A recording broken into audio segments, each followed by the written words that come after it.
What's up, Average Dad fans? Welcome back to another video.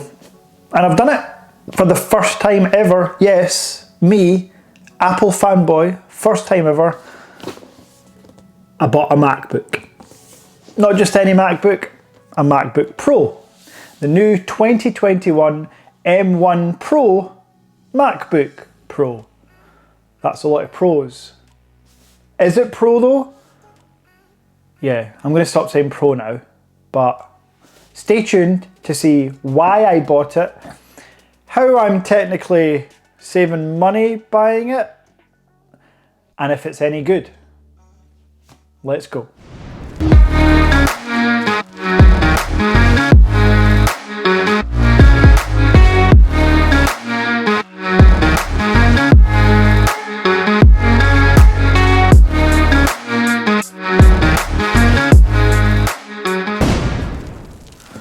So, first things first, what did I buy?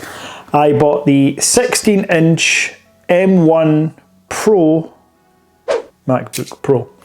I went for just the base 10-core CPU, well I think they're all 10-core CPU, the 16-core GPU with the 16-core neural engine thing, and 1 terabyte of SSD storage, and 16 gigabytes of that unified memory.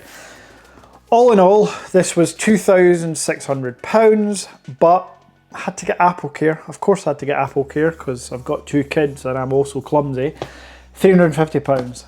So all in all, £3,000, just under. Why did I buy it? Well, I use my MacBook, you can see here, set up nicely beside me. I use my MacBook, or I will use my MacBook, it's my first one, as my everything. My work computer, my personal computer, my gaming computer, not that I game much, my media consumption, although I'll probably still use the iPad, but I will use the MacBook Pro for media consumption. It's going to go everywhere with me, travel abroad, locally, it's going to go everywhere.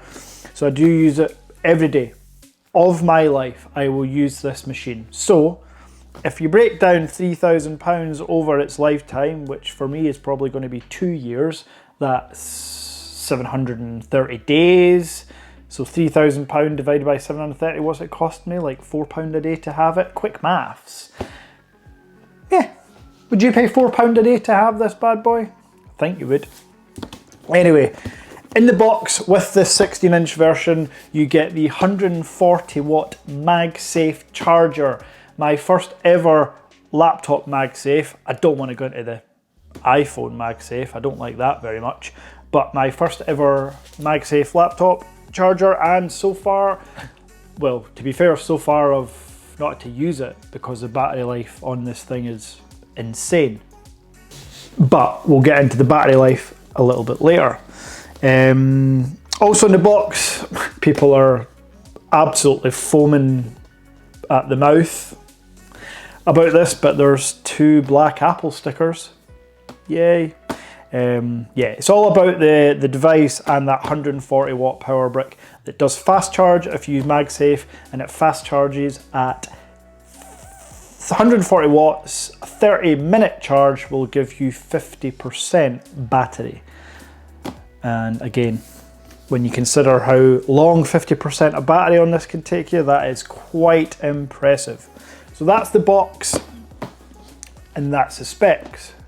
Now, I mentioned that I was kind of saving money at some point. Well, that is because only but 6 months ago did I buy this. The M1 Mac Mini. Base model, 256 gigabytes of storage, 8 gigabytes of RAM for £600. I no longer need this, and because it's an Apple product, I will pop this on Gumtree and I will sell it for around £400 to £450. So I'm getting money back. You can take that, that's more than paid for Apple Care. Perfect. And then it brings it down to like £3.50 a day over its 2-year period. Come on, we're all going to do that, yeah? So, I want to talk about if the M1 MacBook Pro is actually Pro. One of the main reasons I have never bought a MacBook previously is because it was only in the last 3 years that I've actually switched to using Apple OS software, so Mac software, because Windows products just did not work without some geeky hacks before, and I am an office, all my work, my contract work, everything goes through Windows and Office 365, whereas now Windows Office 365 is more advanced, Mac OS is more advanced, so I made that switch to Mac OS. Wouldn't look back, love it, it's phenomenal. But the MacBook Pro previously had like no ports. How could Apple get away with selling this MacBook Pro and calling it Pro with no HDMI, no SD card slot reader, and like what, 2 ports? That's mental to me. That is actually scandalous that they can call that a Pro device. So yeah, I was never going to buy that, ever, ever, ever. However, as you can see here in these beautiful glossy pictures, the new MacBook Pro has 3 Thunderbolt 4 ports, an HDMI 2.0 port, an SD card slot, the MagSafe connection port, the 3.5mm headphone jack port. This has more ports than I can't think of some maritime joke, so I'm not going to make it. So to me, that makes a Pro device. First off, having enough ports so that I don't have to carry around, let me just show you, not that I would carry this around, but to go with my Mac Mini, I had this hub that would sit underneath it. It was actually sent to me for free, so thank you very much for that. It's got all the ports needed, so my Mac Mini turned into more of not so many when you added this little device to it as well. It's a USB-C hub with numerous ports. I guess I'm saving money on that now because I don't need that, but it was super awkward. I do still have a dongle attached to the MacBook Pro, which you can maybe see in this image, and that is because the MacBook Pro doesn't have USB-A, which I still use. So my Logitech 4K webcam is a USB-A connector, so I had to use that for that. My Magic Keyboard and trackpad, it still charges when I need to charge it. Again, battery life on those things is insane, but when I do need to charge it, it's a USB charger. I know I could change it to the USB-C one, but I really like the black cable that came with the Magic Keyboard and Space Gray, so I like to use that. Yeah, I'm sad. So that support's covered, makes it a Pro device. Now let's talk about the actual specifications of the MacBook Pro itself. I mentioned the M1 Pro chip. If you're looking for Geekbench 5, Cinebench, Blender, all those scores, don't watch this video. Max Tech will do a way better job. Luke Miani will do an even better job. They'll go through all those things. I won't. What I will come to you is with an average dad's perspective. So as the average dad who does some YouTube videos, this machine is unbelievable. Unbelievable. All the specs, all the benchmark videos that I've trawled through on YouTube, I'm super impressed. So I mentioned it's 16 gigabytes of unified memory, which is double what my Mac Mini had. My Mac Mini edited over 100 of these beautiful average dad YouTube videos with ease, with no issue. All in 4K, all with layers and some color grading and effects, no issues whatsoever. So to double that with even better unified RAM, according to Apple, it's better, it's faster. Can't wait to edit this video on that straight after recording. Oh, it's a bit Inception-like. You're watching me about to edit. Oh, anyway, hurts my brain thinking about that. Anyway, so the M1 Pro chip, the 10-core CPU.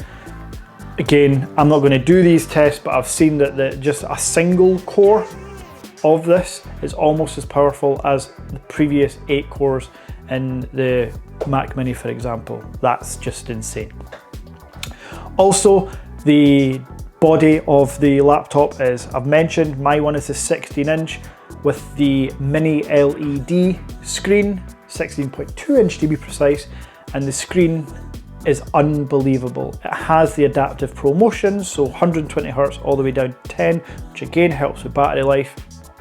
But the screen is so clear. This can get up to like 1600 nits, I believe, of brightness, or 1500 nits of brightness with HDR content. That's blinding. Even outside, that's too much. So you will want to dim that for sure. Everything else about the display is just amazing. I actually quite like the notch. Yeah, I said it. Not that I don't mind the notch, I actually quite like the notch. It looks good design-wise, and I think that's because I am so used to the notch on iPhone. I almost expect to see it, and it sounds really strange, but if I don't see the notch, I know I'm not using an iPhone, then to me in my head, that means I'm not using as premium a device, no matter what the Android phone is. So with the laptop, now having a notch, I know, and it's all in my head, I know that, but I know I'm using a super premium device. So I like the notch. There, I said it. Now, other hardware on this device, the 6 speaker setup. Well, I've always been blown away with, other than that Mac Mini, those Mac Mini speakers aren't speaker. That sounds like you're in like a tin or trash can rolling down a hill and somebody's beating it with a baseball bat. That's the sound that you get out of the Mac Mini. The sound you get out of my old iMac, the MacBook Air that my dad has, the MacBook Pro that I've just bought, the speakers are unbelievable. And what separates these from previous, generation Pros is the bass. So the bass tones that you get with this and the levels of bass are far superior to any laptop speaker system I've ever heard. Any. Right now I've got an HP EliteBook that I use for work. I've got an HP Envy 360, that's a personal, that's my other saving. I'm going to sell my HP Envy 360, what I've had for nearly 2 years now, and I'll get 500 quid for that, 500. So there's another saving. So really, my 3 grand is down to 2 grand. What's that, like £3 a day, less than £3 a day? By the end of this video, I might have it down to I've got a free MacBook Pro. Let's keep going. So yeah, speakers, display, awesome. Chip, obviously, awesome. Couple of little things. This thing weighs the same as my old 27-inch iMac, I think. Now it obviously doesn't, but it feels like that. It is a thick boy. Let me tell you that. Super thick, but for me, right now, majority of the time, it's gonna be sat on this little stand here beside my huge monitor, so I won't have to carry it up and down. Hi, I've got some guns. It ain't gonna do me too much damage, but it should be noted that this is a heavy device, like 4.7 pounds, so that's over 2 kilos, which is, you know, it's a few bags of sugar right there. Other things there's a fan system inside, I think. I mean, I've seen it, I've seen images of the fan system, but you'd never know from using the device because the fans don't come on.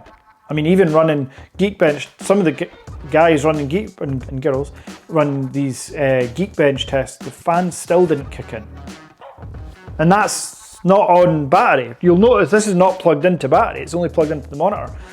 Another thing I should point out is, and I'm going to talk about now, is the battery life is just insane. I've had it for over 24 hours now. I've not charged it because it comes with charge in the box. I think it was like 75, 77%.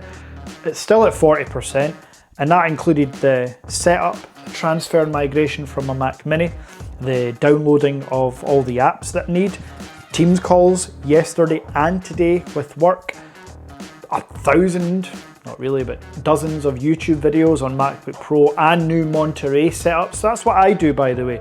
I don't just know all this. I type in, whenever there's a new software system like macOS Monterey, I go to channels like, I think Zollotech, I watch too many. But there's always out there like top 10 Monterey tips and stuff. So I've been watching them, farting about with all the system preferences, and it's still like 40% battery. Now the claimed battery life on this thing is 21 hours of constant use, which is just insane. And Apple are not lying. They don't lie. Look at the iPhone 13 Pro Max battery life. It's 10 hours from a phone. Mental. So yeah, I believe that this is 21 hours. I am going to charge it overnight. Well, not overnight. I'm going to plug it into charge after dinner, and then an hour later, an hour and a half later, it'll be fully charged, and that'll be that for an hour, however many days. So yeah, super impressed with the battery life. I mentioned the fans already. The software is macOS Monterey already pre-installed on this thing. It's just an absolute dream to use. The keys are not mechanical. Apple said in a press release that they feel like mechanical keys. They don't, but it's a great keyboard. However, I use my Magic keyboard with the number pad because I do use numbers quite a lot, so I use a number pad. I use my external trackpad, but the trackpad on the device, it's Apple's trackpad's top tier, God tier, as Nico Leonard would say. If you're a fan of watches, which I am, he's got a great channel. So that's my, I guess, first impressions of the MacBook Pro. The reasons why I bought it, to summarize, is because I needed it in my life. It's going to save me so much time with video editing and day-to-day tasks. It means it's more portable than my Mac Mini, and I can save some money by selling the Mac Mini and my old laptop. So that's why I got it. I absolutely love the device. If you've got any questions about the MacBook Pro, leave a comment below. If you like this video, you know what to do. And subscribe for more, because I will be making a further review, maybe a comparison between this and the NV360 laptop. Well, there's no comparison. And yeah, let me know in the comments if there's any other videos you want to see or anything you want to know about the MacBook Pro. All right, thanks for watching. Take care. Peace.